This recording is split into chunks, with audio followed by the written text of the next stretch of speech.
हमारे वीडियो मसीहियों को बाइबल सिखाने के लिए और उन लोगों के लिए बनाए जाते हैं जो सच्चे परमेश्वर को ढूंढ रहे हैं।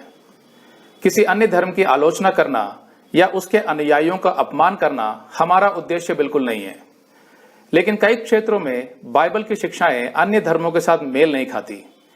इसलिए अगर किसी को बाइबल की शिक्षाओं से ठेस पहुंचती हो तो कृपया हमारे वीडियो ना देखें। तो आज का शीर्षक है, क्या मिला तुम्हें मसीही बनकर। ये एक वो सवाल है जो आमतौर पर मसीहियों से पूछा जाता है। आप लोगों ने भी कई बार इस बात का अनुभव किया होगा कि जीवन की तकलीफों में या उन परिस्थितियों में जो आपके लिए मुश्किल हैं, आमतौर पर आपके आसपास के लोग आपसे पूछते हैं, भाई क्या मिला तुम्हें मसीही बनकर।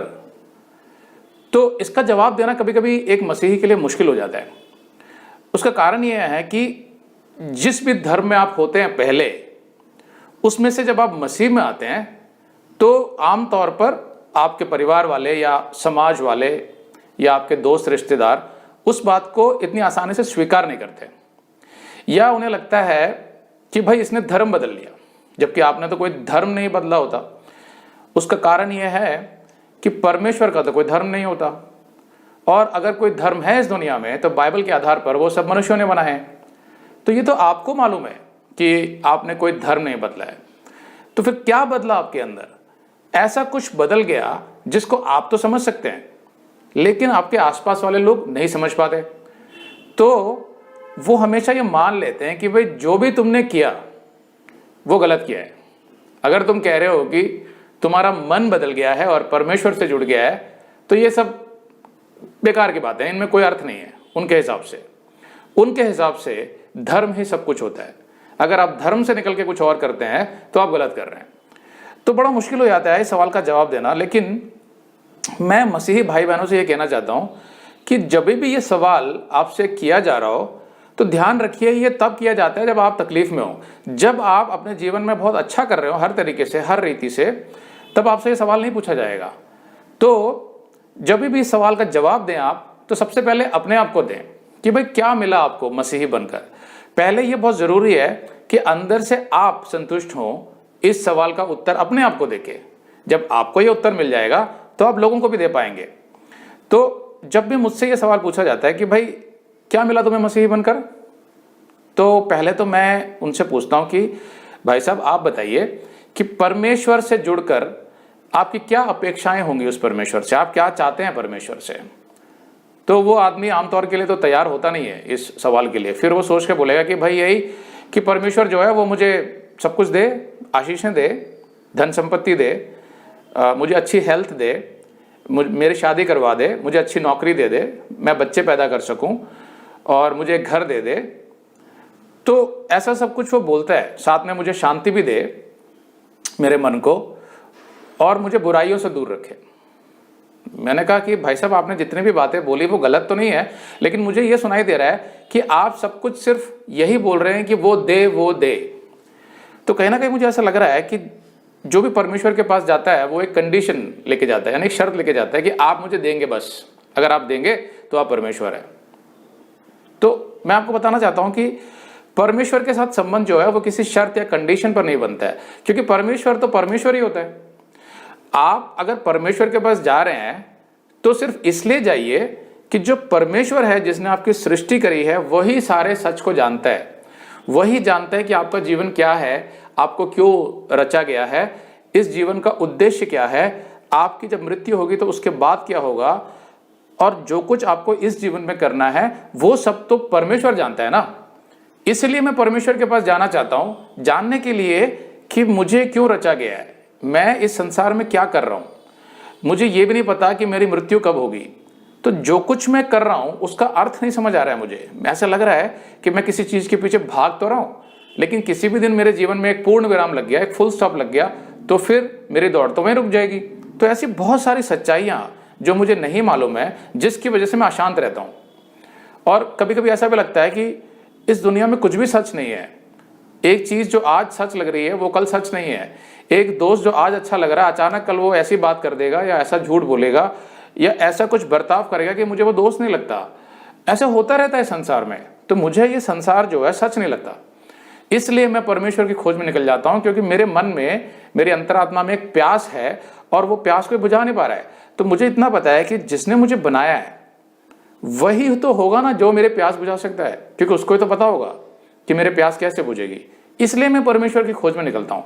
और जब हम परमेश्वर की खोज में निकलते हैं तो हमारा जो मन है वो न्यूट्रल होना चाहिए। न्यूट्रल का मतलब जिसमें कोई पक्षपात नहीं है, जो ऐसी जगह पे खड़ा है जहां पर कोई धर्म नहीं है, कोई जाति नहीं है, कोई परिवार नहीं है। हम सिर्फ एक ऐसे जगह पे, ऐसे क्षेत्र में खड़े हैं जहां हम कहते हैं परमेश्वर मेरे सृष्टिकर्ता, मुझे पता नहीं है कि आप कौन हो, मुझे पता नहीं है कि आपका नाम क्या है, मुझे ये भी नहीं पता कि क्या आपने कोई धर्म बनाया है।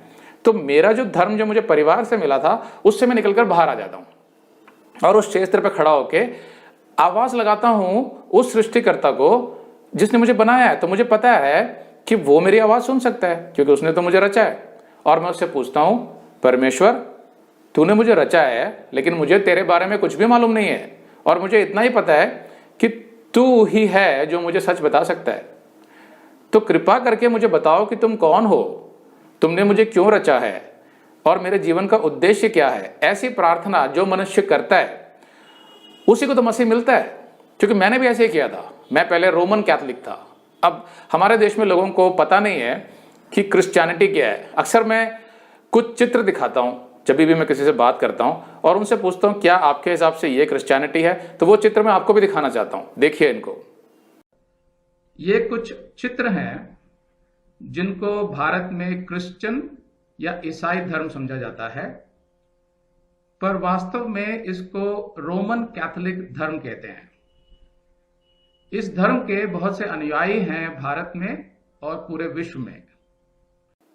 तो ये चित्र दिखाकर जब मैं उससे पूछता हूं कि आप क्या समझते हैं ये कौन सा धर्म है, तो वो झट से बोल देते हैं कि ये क्रिश्चियनिटी है, मसीहत।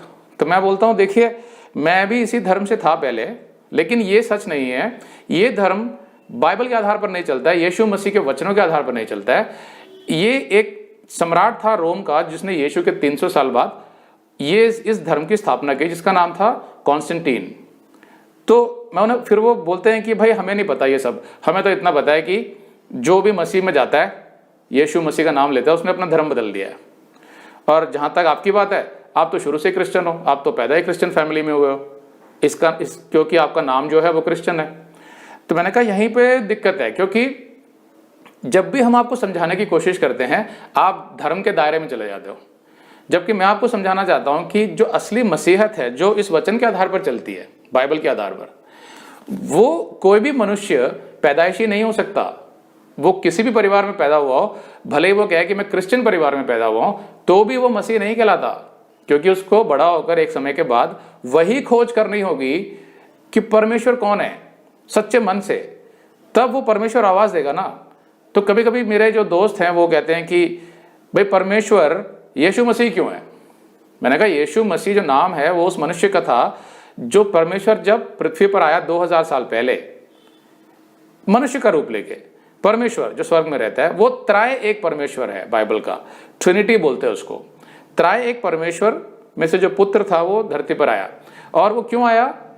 क्योंकि मनुष्य के जितने पाप थे, जब तक उनका भुगतान नहीं होगा वो मनुष्य को स्वर्ग नहीं ले जा सकता। तो उसको ये भी पता है परमेश्वर को कि कोई भी मनुष्य दूसरे मनुष्य के पाप का भुगतान नहीं कर सकता, क्योंकि दूसरा मनुष्य के अंदर भी तो पाप है ना। तो वो तो सिर्फ अपने पाप का भुगतान करेगा, और बाइबल के आधार पर पाप की जो दंड है वो नरक है। तो परमेश्वर कहता है लेकिन मैं तुमसे इतना प्रेम करता हूं कि मैं तुम्हें नरक में जाने कैसे दे सकता हूं, लेकिन साथ साथ मैं न्याय करने वाला परमेश्वर भी हूं। बिना न्याय किए मैं तुम्हें स्वर्ग भी नहीं ला सकता, इसलिए मैं स्वयं तुम्हारा दंड भुगतूंगा जो यीशु मसीह ने क्रॉस पर भुगता। तो ये सारी बातें उस मनुष्य को पता चल जाती हैं जो परमेश्वर को ढूंढ रहा होता है। तो मेरे दोस्त कहते हैं कि भाई तुम कह रहे हो कि तुम सच्चे परमेश्वर को ढूंढने निकले थे तो तुम्हें यीशु मसीह मिल गया। भाई वो दूसरा भी तो हो सकता था, अल्लाह या राम या कृष्ण। मैंने कहा बिल्कुल हो सकता था, लेकिन नहीं हुआ। मुझे यीशु मसीह मिला जब मैंने सच्चे परमेश्वर की खोज करी। तो उनका कहना यह होता है कि भाई आप तो क्रिश्चियन थे पहले ही, इसलिए आपने यीशु मसीह को ही परमेश्वर मान लिया। मैंने कहा नहीं दोस्त, मैं तो, अगर तुम समझते हो कि मैं क्रिश्चियन था तो फिर मुझे खोज करने की जरूरत क्या थी। मुझे तो उस रोमन कैथोलिक धर्म में कुछ भी ऐसा नहीं लगता था जो परमेश्वर की तरफ से हो। उसमें बहुत सारे पाप होते थे। जितने भी लोग आते थे मैं देखता था उनका जीवन बहुत सांसारिक है। जो पादरी या प्रीस्ट वहां सिखाते थे, उनका जीवन भी बहुत सांसारिक होता था, उसमें भी बहुत पाप होते थे। तो बचपन से ही मुझे लगता था कि ये धर्म या कोई भी धर्म परमेश्वर से जुड़ा नहीं है, क्योंकि हर मनुष्य में तो मुझे पाप ही दिखाई देता है और हर मनुष्य में मुझे ये दिखाई देता है कि वो अपने स्वार्थ के लिए जी रहा है। इसलिए मैं बाहर निकला और मैंने पूछा कि सच्चाई क्या है। तो मुझे यीशु मसीह मिला और उसने बोला कि देखो, मैंने कोई धर्म नहीं बनाया, लेकिन मैंने अपना वचन दिया है मनुष्य के लिए, जिससे पढ़कर उसके जीवन में बहुत बदलाव आएंगे और वो शांति मिलेगी, वो आनंद मिलेगा जो मनुष्य को देना चाहता हूँ।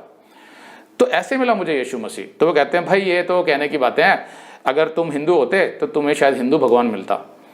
मैंने कहा देखिए, मैं आप पर कोई दबाव नहीं डाल रहा हूं, आप भी अपने धर्म से बाहर निकलकर एक ऐसे क्षेत्र में आइए जो निष्पक्ष है, जिसमें कोई पक्षपात नहीं है, न्यूट्रल है, और फिर अगर आप सच्चे मन से परमेश्वर को ढूंढेंगे तो वो आपको बता देगा कि वो कौन है। लेकिन ये खोज तो आपको करनी है। अगर आप अपने सांसारिक जीवन में ही खोए रहेंगे, स्वार्थ में खोए रहेंगे, तो शायद आप धर्म तो निभा लेंगे, उसके रीति रिवाज भी निभा लेंगे, लेकिन धर्म जो है वो आपके अंदर के जीवन से नहीं जुड़ा होता। बाहर आप सब कुछ करते हैं और जीवन अपना अलग अपनी जगह पर चल रहा होता है, तो आपको मिलेगा नहीं सच्चा परमेश्वर। ये बात मैं उनको समझाता हूं। कुछ लोगों को समझ आती है और कुछ लोगों को नहीं समझ आती है। तो क्या होता है, जब भी आप बीमार हो तो वो कहेंगे, देखा क्या मिला तुम्हें मसीह में आके, तुम्हारी बीमारी को तो 6 महीने हो चुके हैं। तो मेरा सवाल यह है कि यह सवाल तब क्यों पूछा जाता है जब आप किसी तकलीफ में हो। एक आदमी अपने बिजनेस में, नौकरी में अच्छा कर रहा हो, पढ़ाई में अच्छा कर रहा हो, तब उससे नहीं पूछा जाता ये सवाल। तो मसीही कभी कभी संदेह में पड़ जाता है।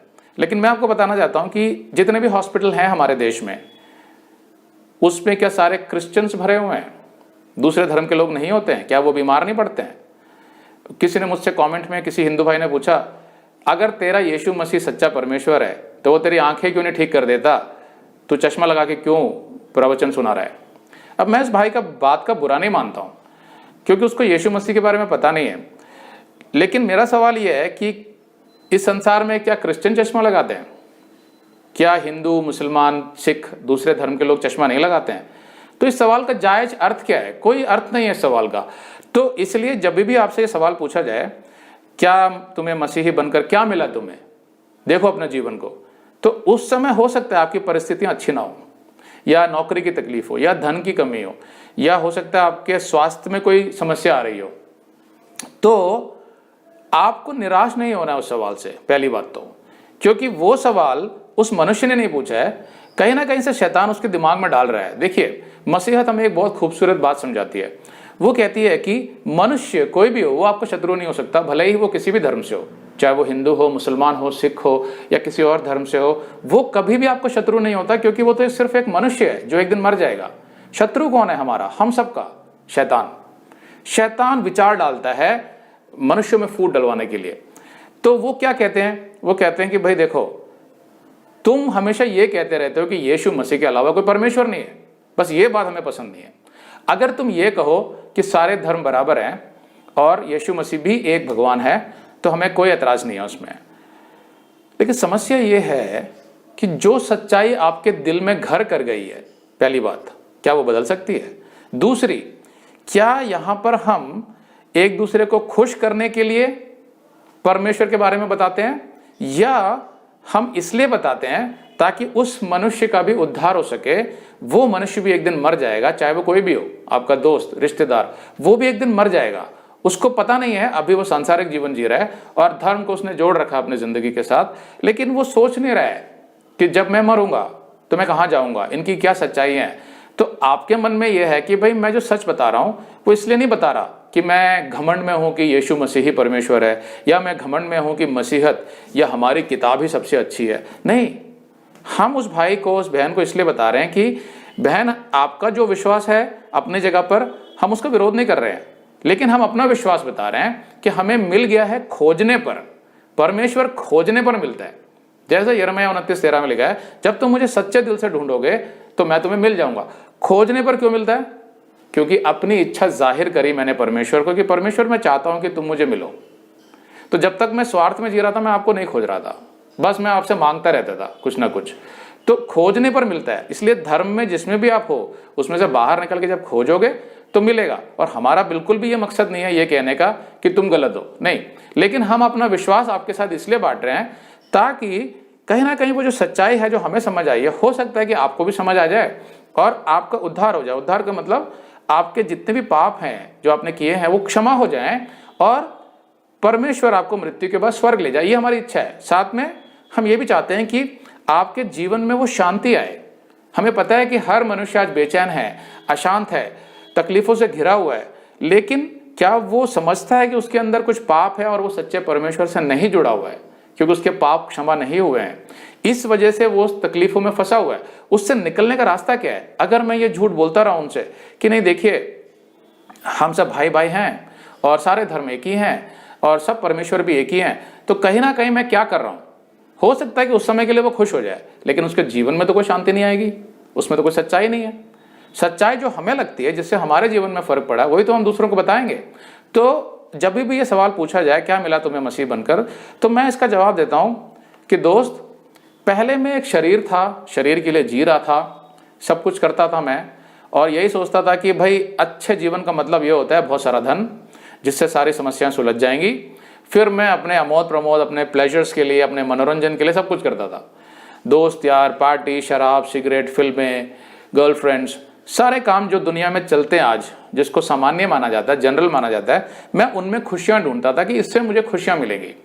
लेकिन अंदर से कहीं ना कहीं एक खालीपन रहता था, जिसकी वजह से मेरे मन में ये सवाल आया कि परमेश्वर कहीं ना कहीं कुछ गड़बड़ है। सब कुछ मैं सोचता हूँ कि मैं संभाल लूंगा, मेरा बिजनेस है, सब कुछ ठीक चल रहा है, लेकिन सब कुछ मेरे हाथ से निकल जाता है हर बार। फिर मैं फिर संभालने की कोशिश करता हूँ, फिर निकल जाता है, कुछ गड़बड़ है। मेरी शादी हो गई, हम तभी भी अविश्वासी थे, तभी भी हम रोमन कैथोलिक चर्च में जाते थे। तो शादी के बाद भी प्रेम भी था, लेकिन समझ नहीं आता था रिश्तों के बीच में झगड़े क्यों होते हैं, दरार क्यों आती है, कड़वाहट क्यों आती है, इनका उत्तर नहीं मिलता था मुझे। तो मैंने एक दिन परमेश्वर से पूछना शुरू किया कि परमेश्वर जिसने बनाया है मुझे, मैं उस परमेश्वर से बात कर रहा हूँ। मैं ये नहीं कह रहा कि मैं रोमन कैथोलिक हूँ या ईसाई हूँ या हिंदू हूँ या मुसलमान हूँ, मैं सिर्फ इतना कह रहा हूँ कि जिस परमेश्वर ने मुझे बनाया है वही मेरा सृष्टि करता है।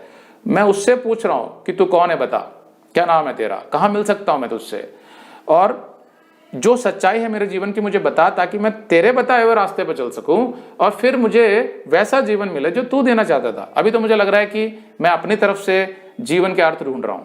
जैसे संसार में सिखाया जाता है कि जीवन के अर्थ का मतलब ये होता है कि जो अर्थ आप निकाल लो वही आपके जीवन का अर्थ है।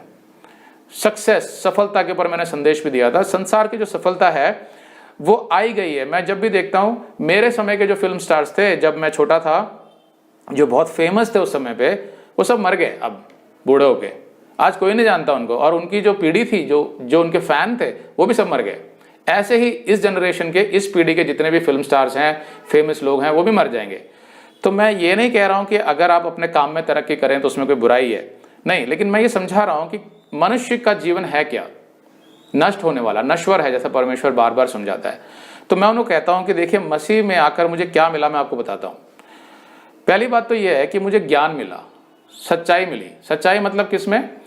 मैं जानना चाहता था कि इस संसार की सृष्टि किसने करी, पहला मनुष्य कौन था, और जब मनुष्य को बनाया था तो क्या इतनी दुष्टता थी संसार में? क्या इतना झूठ, फरेब, रिश्वतखोरी, बच्चों के बलात्कार, चोरी, डकैती, ये सब था, आतंकवाद? अगर नहीं था तो अब क्यों आया? ये सवाल मेरे लिए बहुत जरूरी था। मनुष्य मनुष्य से झूठ क्यों बोलता है? आज रिश्तों में भी ऐसे ही होता है, एक दूसरे से झूठ बोलते हैं अपने अपने मतलब के लिए। बिजनेस में इतना झूठ बोला जाता है। तो मैं बड़ा परेशान रहता था। मैंने कहा मुझे समझ नहीं आ रहा, आप मुझे बताओ कि ये क्या है जीवन। तो उसने मुझे सिखाया इस किताब से। उसने बोला कि जो जीवन मैं देना चाहता हूं वो तुम्हें मिलेगा अगर तुम अपना सब कुछ हटा दो। मतलब कि तुम किस पर निर्भर हो आज? मैंने कहा धन पे। मैं समझता हूं कि धन से ही सब कुछ होता है। उसने बोला पहले तो मैं तुम्हारा धन हटाऊंगा, तुम्हें सिखाऊंगा कि धन पर निर्भरता तुम्हारे काम नहीं आएगी। तो मैं जब मसीही बना था तो परमेश्वर ने सच में ऐसा किया। उससे पहले मेरे पास ज्यादा धन था, मैं बिजनेस करता था, फिर मैं जीडीवी में चला गया था, मेरे पास धन होता था। उसने धीरे धीरे धन मेरा कम करना शुरू किया, और मैं सोचता था कि जब मैं मसीही नहीं था तो मेरे पास ज्यादा धन था, अब मैं मसीही बन गया तो मुझे ज्यादा धन मिलना चाहिए था, क्योंकि मैं सच्चे परमेश्वर से जुड़ गया, तो वो धन को कम करते जा रहा था। लेकिन सच ये है कि परमेश्वर मुझे सिखा रहा था कि तू धन पर बहुत निर्भर है, मैं तुझे वो निर्भरता हटाकर मुझ पर निर्भर होना सिखाऊंगा। तो उसने मुझे कई उदाहरण भी दिए। जैसे हमारे जो पास्टर थे, जो जब मैं नया नया मसीही बना था, जो मुझे सिखाते थे बाइबल, वो एक पुरानी लेम्ब्रेटा स्कूटर में आए थे जिसकी कीमत 1000 रुपये भी नहीं है। आज से 10 साल पहले की बात है। तो मैं देखता था कि इतने पुराने स्कूटर में तो कोई भी नहीं आता। वो उसको ताला भी नहीं लगाते थे क्योंकि उसको कोई चोरी नहीं करता था। तो मुझे एक समय आया जब उनका बच्चा बड़ा हो गया, फिर उन्होंने प्रार्थना करी, परमेश्वर कई बार मुझे सेवकाई के काम से भी कुछ लोगों को अपने साथ ले जाना पड़ता है, पत्नी और बच्चों के साथ भी जाना पड़ता है, तो अगर तेरी इच्छा में है तो मुझे कार दे दे, भले ही सेकेंड हैंड हो। तो उस प्रार्थना का उत्तर परमेश्वर ने ऐसे दिया है कि किसी से उन्होंने बोला नहीं, लेकिन हमारे चर्च में एक लेडी थी डॉक्टर, और वो रिटायर हो गई थी, और उनके पास एक कार थी मारुति 800 जो अच्छी कंडीशन में थी, लेकिन वो उनकी पुरानी कार थी। तो एक दिन उन्होंने पास्टर से बोला, पास्टर मेरी कार तो खड़े खड़े खराब हो जाएगी, बॉम्बे में तो बहुत जल्दी खराब हो जाती है कार। तो उस समय मैं बॉम्बे में था, तो वो उन्होंने बोला कि आप वो कार ले लो, तो उनको वो कार मिल गई। तो परमेश्वर ने उन्हें भले ही धन नहीं दिया, लेकिन उनकी जरूरत तो पूरी करी। ये चीज मुझे परमेश्वर ने समझाई कि तुम्हारे को क्या चाहिए जीवन में वो तुम मुझसे मांगो, मैं उसको पूरा करूंगा। तुम्हारी जरूरतें, तुम्हारे लालच और स्वार्थ में पूरे नहीं करूंगा, तुम्हें सिखाऊंगा कि तुम मुझ पर निर्भर होते जाओ। तो ऐसे उसने बहुत से बदलाव मेरे जीवन में किए। फिर मुझे समझ आया कि मेरा जो जीवन है वो नश्वर है, वो खत्म हो जाएगा। तो मैं जो कुछ भी यहाँ खड़ा कर रहा हूं, मेरे आंख बंद होते ही वो सब कुछ मेरे लिए खत्म हो जाएगा। तो उसमें सच्चाई नहीं है। यीशु ने बोला कि तुम्हारे लिए मैंने एक अनंत काल का जीवन बनाया है, जिसके लिए मैंने मनुष्य को बनाया था, पर क्योंकि मनुष्य पाप करने लगा और परमेश्वर से दूर हो गया, इसलिए उसका अनंत काल का जीवन चला गया। यीशु ने मुझसे बोला, तुम अपने दिल में झांक के देखो, क्या तुम्हें लगता है अंदर ऐसी भावना है तुम्हारे अंदर कि तुम हमेशा जीना चाहते हो? तो मैंने सोचा एक बार, मैंने कहा हाँ यीशु ये सच है, मेरे मन में एक ऐसी भावना है कि मैं मरना नहीं चाहता, मैं जीवन का आनंद लेना चाहता हूँ सच्चे तरीके से और हमेशा। तो यीशु ने मुझे समझाया, वो मैंने इसीलिए डाला है हर मनुष्य के मन में अनंत काल का जीवन, क्योंकि ऐसा एक जीवन है। अगर नहीं होता तो तुम्हारे मन में नहीं डालता मैं। तो मृत्यु के बाद क्या होगा, ये सवाल मैंने तुम्हारे मन में क्यों डाला है? क्योंकि मृत्यु के बाद मैं तुम्हें अनंत काल का जीवन देना चाहता हूँ, और वो सच्चाई मैं तुम्हें बताना चाहता हूँ। तो मैंने कहा कि ठीक है, मुझे बताइए। तो उसने मुझे अच्छे पास्टर से उस चर्च में मुझे बाइबल सिखाना शुरू किया जब मैंने बाइबल कॉलेज किया, और मुझे सारी बातें समझ आई कि परमेश्वर ने मनुष्य को क्यों बनाया। जो उसकी योजना थी अपना एक अनंत काल का परिवार बनाने का, वो सिर्फ इतना ही कहता था कि मेरा जो चरित्र है वो पवित्र है। ऐसे ही जो मनुष्य अपने पापों से मन फिराकर पवित्र होना चाहता है, उसी से मेरा संबंध बन सकता है, और उसका एकमात्र तरीका था यीशु का बलिदान। तो ये बात पवित्र आत्मा द्वारा मुझे समझ आ गई और मैंने यीशु को स्वीकार कर लिया। उसके बाद लोग कहते हैं फिर क्या मिला तुम्हें, बहुत धन मिला? मैं बोलता हूँ नहीं, धन से भी बड़ा मिला मुझे, क्योंकि परमेश्वर धन से भी ऊपर होता है। उसने तो सारे यूनिवर्स की सृष्टि की रचना की है, चांद सितारे बनाए, गैलेक्सीज बनाए, प्लैनेट्स बनाए। तो लोग हैरान हो जाते हैं कि भाई तुम कह रहे हो कि धन से बड़ा होता है, हम तो परमेश्वर के पास जाते हैं इसलिए कि हमें धन मिले। मैंने कहा बाइबल में तो ये लिखा है मत्ती 6:24 में कि तुम परमेश्वर और धन दोनों में से एक को चुनो, क्योंकि तुम दो स्वामियों की सेवा नहीं कर सकते। और पहला तीमुथियुस 6:10 में वो कहता है, क्योंकि रुपए का लोभ सब प्रकार की बुराइयों की जड़ है, जिसे प्राप्त करने का प्रयत्न करते हुए कितनों ने विश्वास से भटककर अपने आप को नाना प्रकार के दुखों से चलनी बना लिया। तो मैं कहता हूं दोस्त, पहले मैं भी ऐसे ही धन के पीछे भागता था, लेकिन यीशु मसीह ने मुझे समझा दिया कि तुम्हें धन नहीं चाहिए, तुम्हें परमेश्वर चाहिए जो तुम्हारी सारी जरूरतें भी पूरी करेगा। वो ही है जो तुम्हें समय आने पर चंगाई भी देगा। तुम्हारे को जो कुछ चाहिए वो अपनी इच्छा से अपने समय से देगा और तुम्हारे जीवन में शांति डाल देगा। क्या होता है कि जब मनुष्य को पता नहीं होता सच्चाई क्या है, जीवन की, मृत्यु की, परमेश्वर की, तो वो अपने दिशा में अपनी तरह से अपनी सोच पर चलता रहता है, उसका मन इसीलिए शांत रहता है। उदाहरण के तौर पर, जैसे अगर आप किसी हाईवे पर जाते हैं, हाईवे में समझ लीजिए आपके सामने एक बहुत बड़ा ट्रक जा रहा है और आपको आगे का कुछ दिखाई नहीं दे रहा, आप बाइक पे या कार में हैं तो आगे का कुछ दिखाई नहीं दे रहा आपको। अब वो ट्रक धीरे धीरे चले जा रहा है, एक समय के बाद आपको झुंझलाहट शुरू हो जाती है कि ना मैं इससे निकल पा रहा हूँ आगे, ना आगे का कुछ देख पा रहा हूँ, बस ये ट्रक ही दिखाई दे रहा है मुझे। लेकिन जैसे आपको ओवरटेक करने का मौका मिलता है, आप उसको ओवरटेक करके आगे निकल जाते हैं और आगे खाली सड़क देखते हैं एकदम, तो आपको बड़ी शांति होती है कि अब मुझे दिखाई दे रहा है। ये मनुष्य की प्रवृत्ति है। मतलब जब उसे दिखाई देता है कि उसके जीवन का उद्देश्य क्या है, वो कहाँ जाने वाला है और परमेश्वर ने किस योजना से उसको बनाया है, तो अपने आप उसके मन में शांति आने लगती है। फिर उसका मन जो है हर उस बात से हटने लग जाता है जो सच नहीं है, जो सांसारिक है, जो नश्वर है। उसको पता है कि वो कहाँ जा रहा है। ये सच्चाई यीशु मसीह ने मेरे अंदर भर दी। तो वो क्या करते हैं, मौके की तलाश में रहते हैं। कभी किसी दिन आपका झगड़ा हो गया आपकी पत्नी के साथ, तो वो बोलेंगे भाई तुम तो कह रहे हो कि तुम मसीही हो, लेकिन तुम्हें तो गुस्सा आ रहा है। भाई तुम तो कह रहे हो कि मसीही हो, तुम तो बीमार हो। भाई तुम तो कह रहे हो कि यीशु मसीह परमेश्वर है, तुम्हारी तो नौकरी चलेगी। अब होता क्या है कि वो सारी सच्चाई ढूंढना नहीं चाहते, वो ये नहीं जानना चाहते कि यीशु मसीह सब काम को कंट्रोल करता है, नियंत्रित करता है और सब चीज़ें मसीह की भलाई के लिए होती हैं, उसमें उसकी ट्रेनिंग भी शामिल होती है और अंत में वो हमेशा विजयी होता है अगर वो वचन पर चलता रहे। तो ये बात वो जानना नहीं चाहते। तो मैं आप लोगों को सिर्फ इतना ही कहना चाहता हूँ, जब भी वो बोलें कि भाई क्या मिला तुम्हें मसीही बनकर, तो आप कभी भी निरुत्साहित मत होइए अपने हालातों को देखकर। आप अपने मन की उस सच्चाई को बताइए उस मनुष्य को जो आपसे सवाल कर रहा है कि परमेश्वर ने आपके अंदर क्या भर दिया ऐसा। आपको मालूम है, जो कुम्हार जिस मिट्टी से घड़े बनाता है वो पहले एक कच्ची मिट्टी होती है, उसमें पानी डाला जाता है, क्ले बन जाता है, कीचड़ जैसा। तो समझ लीजिए आप वही थे, इस संसार के कीचड़।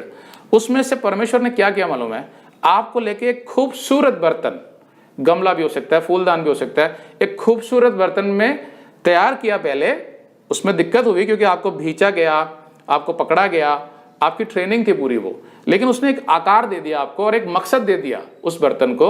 और उसके बाद उसने क्या किया, उसको भट्टे में डाल के पका दिया। पकाने का मतलब यह है कि जो आप एक नई सृष्टि बन गए, उस सृष्टि के अंतर्गत आप बिल्कुल बदल गए और वो उसने सील कर दिया पवित्र आत्मा के द्वारा। मतलब जब आप बाहर आए उस भट्टे से, आप एकदम नई सृष्टि थे। पुराना कोई भी अगर आपको देखेगा तो पहचान नहीं पाएगा, वो बोलेगा ये तो बदल गया। ऐसे ऐसे बदला है उसने आपको, एक नई सृष्टि बना दी है। और उस चीज को आप लोगों को बताइए कि भाई ये धर्म परिवर्तन नहीं है और हम आपसे प्रेम करते हैं, इसलिए परमेश्वर की सच्चाई आपको बताना चाहते हैं। हर तरीके से मैं अपने संदेशों में ये साबित करता हूं। जैसे लोग सवाल करते हैं मुझसे कमेंट्स में कि भाई यीशु मसीह तो कोई नहीं था, ये तो झूठ है, कल्पना है, तो उसके जवाब भी मैंने संदेश में दिए हुए हैं। कोई कहता है कि यीशु मसीह ने तो हमेशा कहा है कि मैं परमेश्वर का पुत्र हूं, तो वो परमेश्वर कैसे हुआ? अगर वो परमेश्वर है तो वो स्वयं परमेश्वर का पुत्र कैसे हुआ? वो ये क्यों कहता था कि मैं मनुष्य का पुत्र हूं? ऐसे बहुत से सवाल जिनका जवाब मैंने संदेशों में दिया है, लेकिन हमारे जो दूसरे धर्म के भाई बहन हैं वो जानना नहीं चाहते उनके उत्तर, इसीलिए वो सब्सक्राइब भी नहीं करते हैं और उन संदेशों को देखते भी नहीं है। वो सिर्फ कमेंट में अपना संदेश इसलिए लिखते हैं कि किसी तरह हमें गलत साबित कर सकते हैं। देखिए भाई साहब, अगर आप हमें गलत साबित भी कर देते हैं, हम उसका बुरा नहीं मानेंगे, क्योंकि हमारी आपसे कोई प्रतियोगिता नहीं है, हमारी आपसे कोई डिबेट नहीं है कि हम अपने को सही साबित करें और आपको गलत साबित करें। ये तो मसीहत का संदेश ही नहीं है। मसीहत का संदेश सिर्फ इतना कहता है कि हमने जो महसूस किया, विश्वास किया, उससे हमारे जीवन में जो फर्क आया। मैंने देखा कि मेरे जीवन में जब मैं विश्वासी बन के जब मैं बढ़ा, प्रभु ने ट्रेनिंग दी, वो बहुत मुश्किल थी मेरे लिए भी और मेरी पत्नी के लिए भी।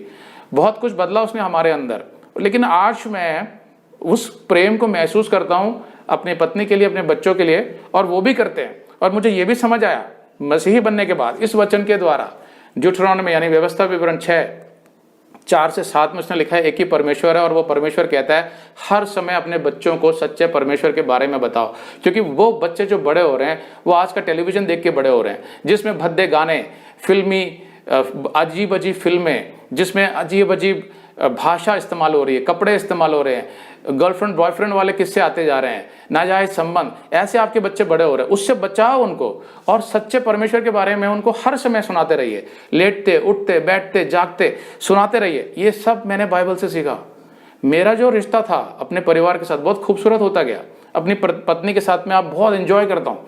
क्यों? क्योंकि परमेश्वर ने मुझे वो सच्चाई दे दी, वो सच्चाई जो मुझ में पहले नहीं थी। मैं सांसारिक था, शारीरिक था, तो भावनाएं थी मेरे अंदर प्रेम की, लेकिन सच्चाई नहीं थी, मुझे पता नहीं था। तो वो सारी सच्चाई जो परमेश्वर ने मुझे दी वो पैसों में नहीं तोली जा सकती। कभी कभी कोई बोलेगा कि भाई तुम्हारा दोस्त या तुम्हारा भाई तो तुमसे ज्यादा अमीर है, उसके पास तो बड़ा घर है। मैं बोलूंगा अच्छी बात है अगर परमेश्वर ने उसको दिया है, मुझे कोई शिकायत नहीं, मैं धन्यवाद करता हूँ परमेश्वर का। लेकिन मैं ये भी चाहता हूँ कि वो भाई, वो दोस्त यीशु मसीह को भी समझ जाए, ताकि उसके अंदरूनी जीवन में फर्क आए, ताकि उसके रिश्तों में फर्क आए, उसकी भावनाएं सही दिशा में जाए, वो करे जो परमेश्वर चाहता है, पापों से दूर रहे। ये सब मुझे मसीह ने दिया, जिसको पैसों में नहीं आंका जा सकता। अगर मैं बीमार भी हूं किसी वजह से, मुझे बाइबल सिखाती है उसमें भी परमेश्वर मेरे चरित्र का निर्माण कर रहा है, मुझे संयम सिखा रहा है, मुझे धीरज सिखा रहा है। ऐसे बहुत सी बातें जो यीशु करता है स्टेप बाय स्टेप। इस वचन में इस जीवन के सभी सवालों का जवाब है। सभी सवालों का, जितने सवाल मेरे मन में थे उसने मुझे शांत कर दिया। सभी सवालों का जवाब देके, डायनासोर्स का, विज्ञान का। लोग सोचते हैं कि विज्ञान और बाइबल अलग अलग है। जैसे हम बताते हैं कि गिनती जो होती है, पृथ्वी की जो उम्र बताई जाती है, तो बाइबल के आधार पर जब हम गिनते हैं, उसमें गिनने का तरीका है आदम की उम्र और दूसरे जितने भी जो पुराने जो लोग थे उनकी जो उम्र है, इब्राहिम वगैरह की, उसके आधार पर हम लगाते हैं हिसाब 6000 साल। तो वो झट से कहते हैं अरे तुम तो मूर्ख हो, तुम्हें नहीं पता विज्ञान कहता है करोड़ों साल पुराने हैं डायनासोर्स। अब मैं उनको वो संदेश नहीं दिखा सकता जिसमें मैंने जवाब दिया इन बातों का, क्योंकि वो देखना नहीं चाहते कि विज्ञान तो ये भी कहता है कि मनुष्य जो है वो बंदर जैसे दिखने वाले किसी जीव से विकसित होकर आया था। तो मैं उनसे पूछता हूं, क्या आपका धर्म ऐसे कहता है? जो मुस्लिम धर्म है वो कहता है कि पहला मनुष्य आदम था, जो हिंदू धर्म है वो कहता है कि पहला मनुष्य मनु था। तो फिर बंदर तो कोई भी नहीं था, तो फिर आपका धर्म भी गलत है क्या? अगर नहीं है तो फिर आप मसीहत को गलत कैसे बोल सकते हैं? लेकिन ये बातें सिर्फ वही समझेगा जो सच्चे परमेश्वर को खोज रहा होगा। तो मैं उनको कहता हूं, दोस्त, मसीही बन के जो मुझे मिला वो मैं आपके साथ बांटना तो चाहता हूं और आपको बताना भी चाहता हूं। इसलिए नहीं कि मुझे कोई अहंकार है कि मैं तुमसे बेहतर हो गया या मैं बड़ा हो गया तुमसे, नहीं, सिर्फ इसलिए कि तुम्हारा जीवन भी वही शांति महसूस कर सके।